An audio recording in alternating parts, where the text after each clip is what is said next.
Hello બાપા Sitaram, hello પાણી પીવા. કાકા 1 મિનિટ. હા, અરે વાહ કાકા 1 મિનિટ કાકા, ફરતું પાણીનું પરબ એવું લખેલું છે. જી હા.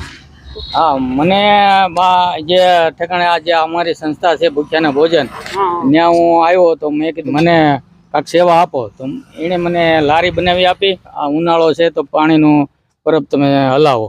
તો મેં વિચાર કર્યો કે ભાઈ આ ઉનાળામાં હું કાંઈ પણ પુણ્ય કામવું હોય તો આવું કાંઈક કાર્ય કરવાથી પુણ્ય મળે. તમે જોઈ શકો છો આ કાકા મુક્તા લઈને મોવાની બજારમાં લોકોને પાણી પાવા નીકળી ગયા છે. ફ્રીમાં પાણી.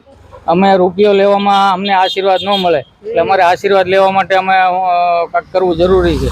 તમે આશીર્વાદ માટે મેં કાર્ય કર્યું. ચોક્કસ કાકા, આવજો અને તમારા તબિયતનું ધ્યાન રાખજો ગરમીમાં. વાહ, પ્રણામ. ઓકે આવજો કાકા. Thank you. બાપા સીતારામ. બાપા સીતારામ.